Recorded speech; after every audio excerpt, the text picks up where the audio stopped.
The Amazon Basin. Honestly, I'm just completely fascinated by it. Hmm. Growing up, you hear these jaw-dropping facts in school or see bits in documentaries Right. or even just like late-night chats with friends dreaming about this incredible place. It always felt like pure magic. It really has that quality, doesn't it? Hmm. Beyond all the facts and figures, I've always had this quiet dream. Oh, yeah. Yeah, just sitting on a small, unobtrusive yacht, gliding right through the heart of the Amazon River. Ah, nice. Imagine seeing those, like, skyscraper-tall trees, hearing those strange bird calls from way off, and just that thick, deep jungle silence. It feels like the earth showing off its raw masterpiece. You've painted such a picture. I feel like I'm almost there. And, there's that idea, like, if the Earth really had a heart, it would beat right there, deep in the Amazon. That's a beautiful way to put it. And it's not just poetry, really.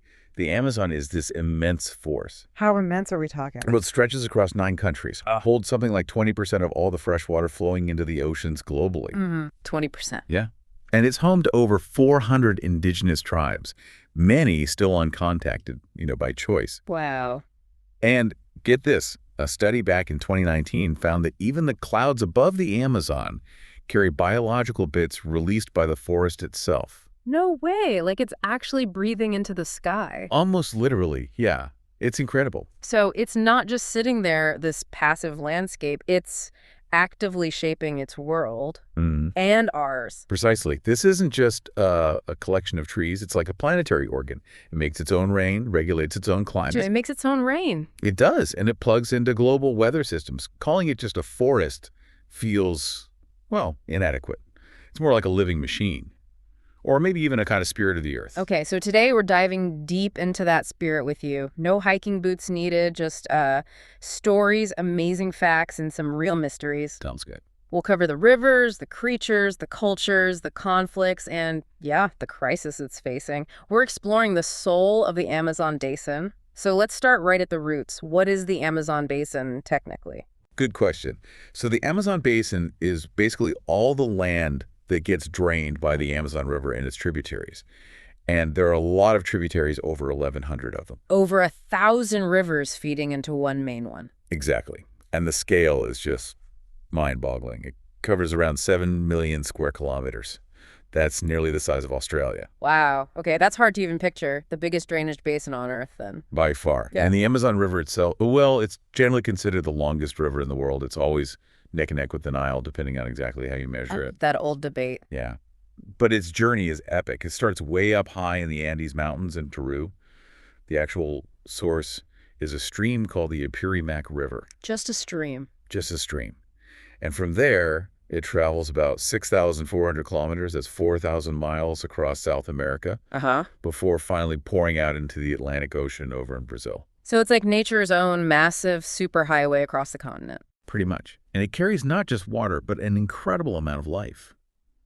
This basin holds the Amazon rainforest, which, people call the lungs of the earth. Right. We've all heard that. Produces oxygen, right? It does, yeah. Somewhere between 6 and 9% of the world's oxygen. But honestly, the lungs idea is a bit simplistic. Its real marvel is the biodiversity. It's just staggering. Okay. Hit me with some numbers. All right. Over 40,000 plant species, more than 16,000 types of trees, over 400 species of mammals, 1,300 bird species. Yeah. And literally millions of insect types.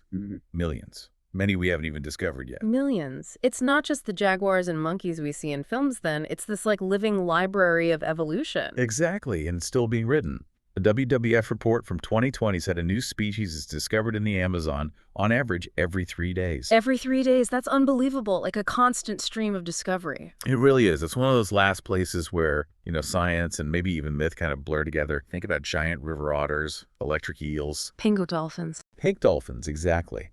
And those uncontacted tribes we mentioned, it just shows the Amazon isn't just a forest or just a river. It's this incredible geographical marvel, a crucial climate stabilizer, and living museum. It really feels vital on so many levels. Absolutely, which makes understanding its human story just as important. Okay, let's pivot there. We have this image of a vast, wild place, but people have lived there for a long, long time, right? How did they interact with this, powerful ecosystem. Yeah, and that's a story that's changing dramatically. For decades, the common idea academically was that the Amazon was just too tough, too hostile for really large, complex societies to develop. Like maybe small groups, but not cities or anything. Exactly. Yeah. But recent archaeology is just blowing that idea out of the water. Oh, what have they found? Well, using LiDAR technology, that's the laser mapping that can see through the forest canopy. Right, I've heard of that. In 2022, researchers found these massive urban settlements, particularly in the Bolivian Amazon. We're talking complex sites with roads, reservoirs, even pyramids and canals. Pyramids in the Amazon. Pyramids, dating possibly from AD 500 to 1400. Okay. So these weren't just people surviving the forest. They were advanced societies actively reshaping it. So the jungle we see today isn't purely natural. It has human fingerprints all over it. It absolutely does. There was another study, I think in 2017, that showed almost 20% of the tree species dominant in the Amazon today were likely planted or encouraged by ancient peoples. Wow. It's not just survival, it's long-term ecological management. It really forces you to rethink what untouched wilderness even means. The Amazon has these deep cultural fingerprints. Incredible. So who carries on that legacy today? Who are the people of the Amazon now? Well, today we're talking about the indigenous tribes, the direct descendants, in many ways, of those ancient peoples. Estimates put it at around 400 to 500 distinct tribes across the whole basin. 400 or 500 tribes. Yeah, speaking over 300 different languages, the diversity is just immense. That's incredible linguistic variety in one region. It really is. You have groups like the Yanomami in Brazil and Venezuela, known for hunting skills, deep knowledge of medicinal plants. Then the Kayapo in Brazil, famous for their body paint and their strong resistance against deforestation. Right, I've seen pictures of the Kayapo. And many others, the Ticuna, the Ashaninka, the Shipibo, spread across Peru, Colombia, Ecuador, Bolivia. It's a rich tapestry. And you mentioned earlier some remain uncontacted. Yes, that's right. FUNAI, which is Brazil's government agency for indigenous affairs, estimates there are at least 100 uncontacted groups still out there. Some have never had contact, others actively avoid it, often because of terrible past experiences or fear of disease. We sometimes get this sort of romanticized, maybe simplistic view of indigenous life. Can you talk about the depth of their knowledge? That's a really important point. Calling their way of life primitive totally misses the mark. Their understanding of the forest is arguably more evolved, more sophisticated than ours, in many ways. Well, for many of these cultures, the Amazon isn't just a resource, it's a living spirit. They have this vast, detailed knowledge passed down orally about thousands of plants, about the natural cycles for farming sustainably. Their oral histories contain ecological wisdom that science is only now starting to catch up with. So they're like the original ecologists. You could definitely say that. Yeah. The first philosophers of balance with nature, perhaps. Their rituals, their myths, their social structures, like some using consensus-based governance, reflect these really deep, complex relationships with the environment. But that balance, it must have been shattered when outsiders arrived. Oh, absolutely. And it's a truly heartbreaking part of the story. Starting in the 16th century with European colonizers, then later rubber barons, loggers, miners, it led to waves of genocide, devastating diseases wiping out huge populations, land theft, and a relentless effort to erase their cultures. Just wave after wave of destruction. Yes, but their resilience is just extraordinary. And many tribes didn't just survive, they adapted, they resisted. And today, they're not just passive victims. Indigenous people are on the front lines as activists, educators, political leaders. How are they fighting back now? In many ways. Using lawsuits to protect land rights, using technology like drones and GPS mapping to monitor their territories for illegal logging or mining. They're incredibly resourceful. But it's not just about preserving the past. It's about fighting for their present, their identity, their rights, and really for the planet's future, too. Exactly that. When we talk about climate change, about biodiversity loss, these communities are right there, defending a global resource that benefits every single one of us. Their fight is our fight, really. That connection is so clear. Which brings us, unfortunately, to the really tough part. We have to ask the painful question, is the Amazon actually in danger right now? Sadly, the answer is yes. A definite yes. The Amazon is one of the most threatened ecosystems on the entire planet today. How bad is it?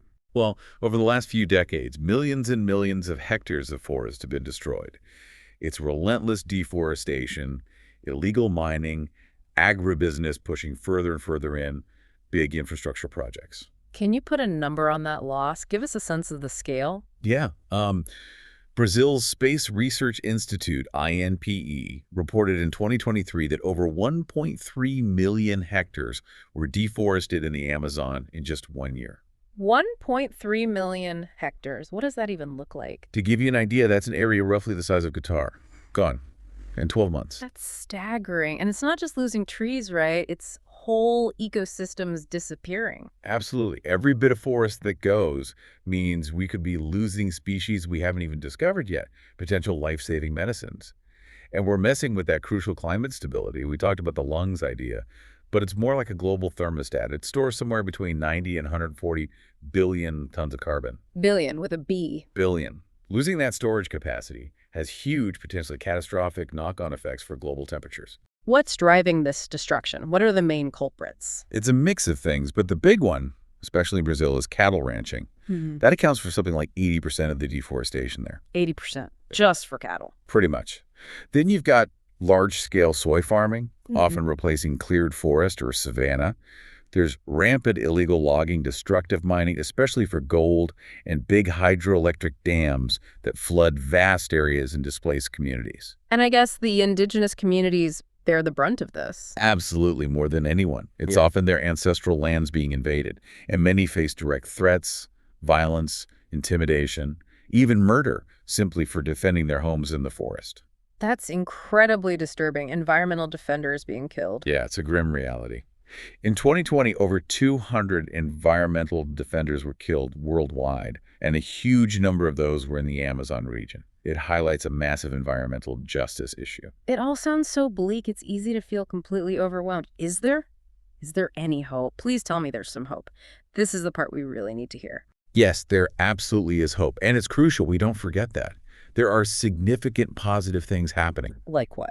Well, for instance, in Brazil, under the current leadership, the official deforestation rates dropped by 34% in 2023. That's a really big deal. 34%? That's a huge shift. It is. And other countries like Colombia, Peru, Ecuador are also making moves to better recognize indigenous land rights, which is key because studies consistently show that indigenous managed territories have the lowest rates of deforestation. So empowering local communities is a major part of the solution. A massive part. Plus, you have global movements groups like Amazon Watch, Greenpeace, the Rainforest Alliance working tirelessly through advocacy, supporting sustainable businesses working on the ground. So it's not hopeless. And what about us, people listening? Is there anything individuals can do? Does it even make a difference? It absolutely does. Our choices as consumers matter. Looking into the brands we buy, supporting companies committed to sustainable sourcing, avoiding products linked to deforestation. It sends a powerful message. Supporting organizations doing good work, whether through donations or just sharing information, spreading awareness in your own circles. It all adds up. It creates pressure for change. So the fate of the Amazon isn't just a local issue for South America. It really is a global responsibility. Precisely. Its health affects rainfall patterns, potentially as far away as the U.S., temperature shifts in Europe. Global climate stability depends on it. It's a global treasure, and letting it degrade further could trigger these dangerous climate feedback loops affecting everyone, everywhere. It feels like nature gave us this incredible, beautiful masterpiece, and now it's humanity's test. Can we find the wisdom, the collective will to protect it? That's a perfect way to frame it.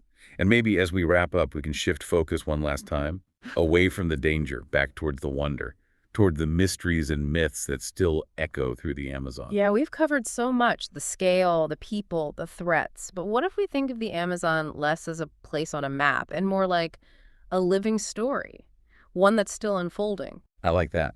Because it really does hold secrets, doesn't it? Not just about the past, but maybe even keys to our future.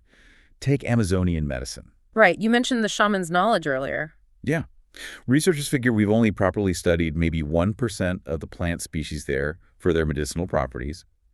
1%. Wow. Yet even so, about 25% of modern Western medicines originally came from tropical forest plants. So just imagine the untapped potential still hidden there. So the cure for, I don't know, cancer, Alzheimer's, Hmm. it might literally be growing on a vine or in a root deep in the jungle right now? It's a very real possibility. Huh. And the indigenous shamans, they hold this incredible library of knowledge in their heads, passed down for generations. They treat things Western medicine struggles with. We've barely begun to listen respectfully to that wisdom. But it goes beyond just the physical cures, doesn't it? There's that spiritual dimension you touched on. Absolutely. For many indigenous peoples, the Amazon isn't just like it's alive. It is alive. They believe in spirits of plants, guardian animals, a conscious jungle that responds to human actions, that rewards or punishes. The forest actually talks back, in a way. In their worldview, yes. And what's fascinating is that some Western scientists, people like neurobiologist Dennis McKenna, are starting to seriously explore these ideas, looking at how traditional plant medicines like ayahuasca, Right, the psychedelic brew. exactly, how it can open up consciousness in ways science is only just starting to grapple with. So maybe what we call myth is actually just wisdom coded in a language we haven't fully learned to decipher yet. This whole journey has been really mind-expanding. The Amazon is, well, it's huge, it's ancient, it's full of mystery. But like you said, it's also incredibly fragile, almost like a dream you're afraid might vanish. That's a great comparison. And maybe, in all its complexity, the tangled vines, the shifting clouds, the deep roots, the Amazon is whispering some essential things to us. Like what? Like Oh. that life is complex, and that's okay. That balance is incredibly delicate and truly worth protecting. And that mystery. Maybe mystery isn't something to conquer or fear, but something to listen to, you Hmm. know? With an open heart. So the real tragedy wouldn't just be the Amazon dying, but that we as humanity never really learned to hear what it was trying to tell us all along. That's a powerful thought, a really vital thought to leave you with. We hope you'll carry that forward. We really hope this deep dive into the Amazon basin has sparked something in you, a sense of wonder, maybe a sense of urgency, but definitely an appreciation for how incredible and how vital this place is. Thanks so much for joining us on this journey.